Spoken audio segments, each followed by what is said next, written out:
इतनी जोर की बारिश हो रही है। 2 दिनों से यह बारिश तो रुकने का नाम ही नहीं ले रही है। मुझे लगता है अब जल्दी ही मेरी छत से पानी टपकने लगेगा। तभी उधर से एक शेर बारिश से परेशान होकर छिपने की जगह ढूंढते ढूंढते उसी किसान की झोपड़ी के पीछे बने तबेले में घुस जाता है, जिस तबेले में उस किसान के कुछ गधे बंधे हुए थे। अंधेरा ज्यादा होने के कारण शेर गधों को देख नहीं पाता है और उन्हीं के बीच जाकर खड़ा हो जाता है।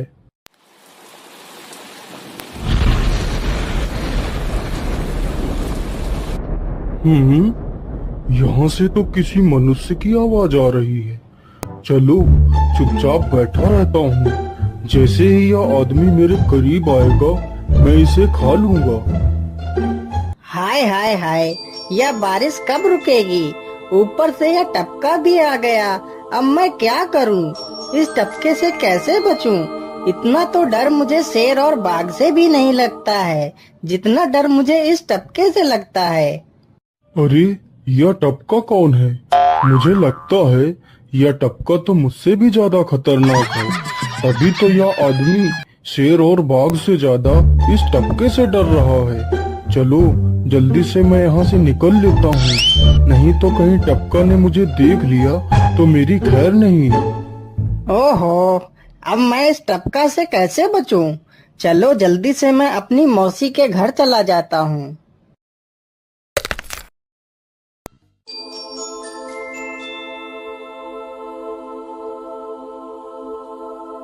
अरे चल चल गधे की औलाद, यहाँ पर छिपा हुआ बैठा है।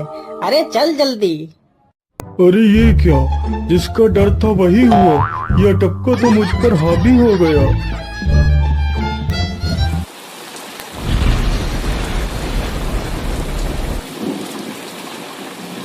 कैसे बचूं?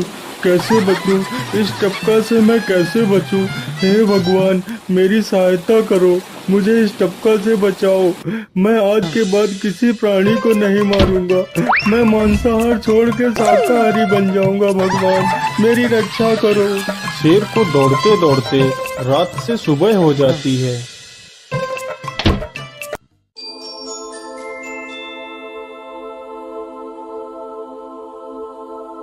अरे देखो देखो, यह तो शेर की सवारी कर रहा है। अरे हाँ, सच में ये तो शेर की सवारी कर रहा है। इसे तो डर भी नहीं लगता है।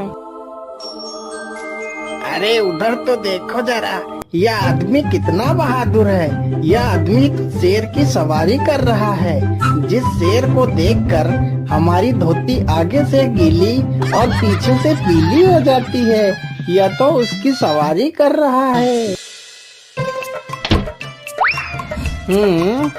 ये गांव के लोग भी ना पागल हो गए हैं, जो इस गधे को शेर। अरे बाप रे, यह तो सच में एक शेर है। हे भगवान मेरी रक्षा करो, शेर तो मुझे खा ही जाएगा। राम राम राम राम राम, अब क्या होगा? इस शेर से कैसे बचूं? अरे यह तो एक बरगद का पेड़ है।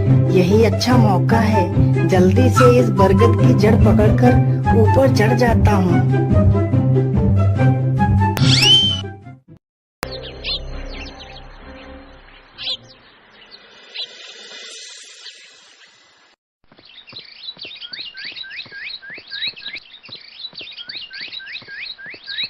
अरे शेर भैया, तुम इतनी जोर जोर से भागते हुए कहाँ जा रहे हो?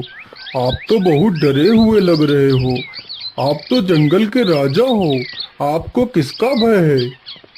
टपका, वो टपका मेरी जान के पीछे पड़ा है। अरे शेर भैया, जरा मुझे बताओ वो टपका है कहाँ? अरे भालू भैया, वो टपका मेरी पीठ से उतरकर उस बरगद के पेड़ पर चढ़ गया है। उसने मुझे रात भर खूब दौड़ाया है। वो तो भगवान का शुक्र है कि मैं जिंदा बच गया। चलो शेर भैया, मुझे उस टपके के पास ले चलो, जरा मैं भी तो देखूं आखिर ये टपका है कौन। अरे नहीं भालू भाई, बड़ी मुश्किल से तो मेरी जान बची है। मैं अपनी जान फिर जोखिम में नहीं डालूंगा। तुम्हें जाना है तो जाओ। अच्छा, ठीक है शेर भाई, तुम यहीं रुको, मैं अभी बरगद के पेड़ पर देखकर आता हूँ। आखिर ये टपका है कौन? जाओ जाओ बच्चों, जब वो टपका तुम्हारे ऊपर हावी होगा तो पता चलेगा।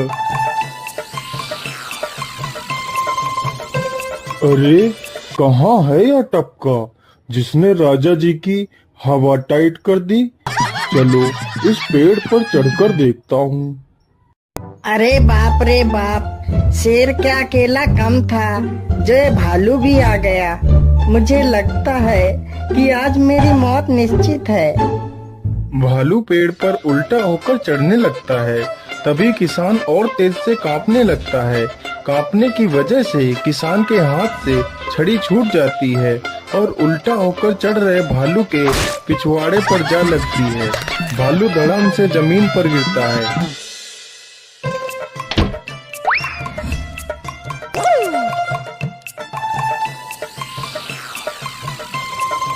मुझे लगता है अब शेर और भालू दोनों भाग गए हैं। चलो अब जल्दी से यहाँ से निकल लेता हूँ।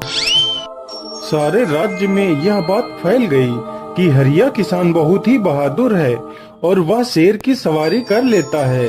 धीरे धीरे यह बात राजा तक पहुँच गई।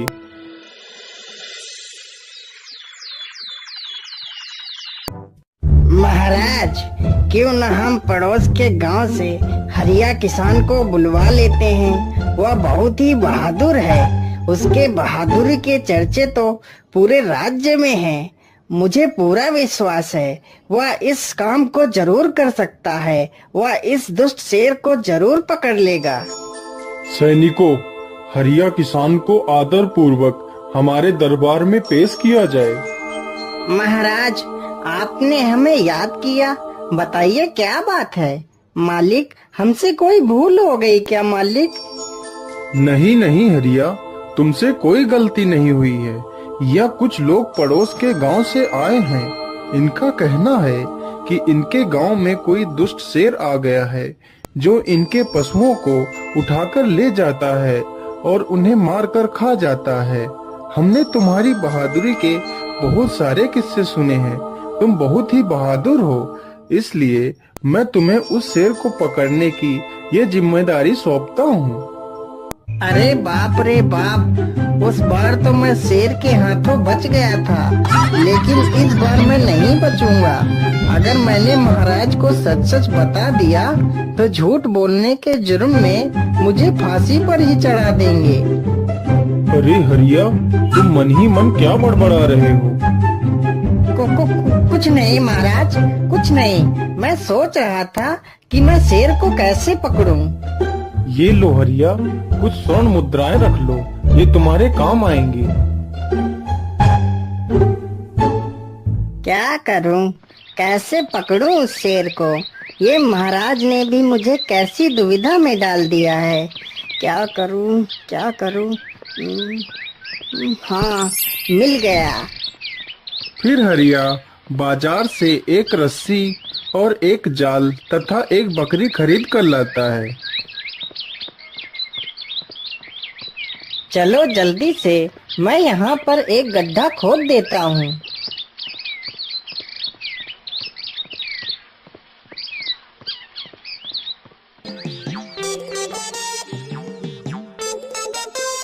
गड्ढा तो खोद दिया। चलो अब जल्दी से इस बकरी को रस्सी से बांध देता हूँ। हरिया ने बकरी को रस्सी से बांधकर गड्ढे में खड़ा कर दिया और जाल को लेकर पेड़ की डाल पर बैठ जाता है। थोड़ी ही देर बाद जब बकरी को भूख लगती है तो वह चिल्लाने लगती है। अरे, यह तो बकरी के चिल्लाने की आवाज है, लेकिन यह आवाज आ कहां से रही है? आसपास तो कोई नहीं दिख रहा है। मुझे लगता है यह आवाज उस पेड़ के पास से आ रही है। चलो चलकर देखता हूँ।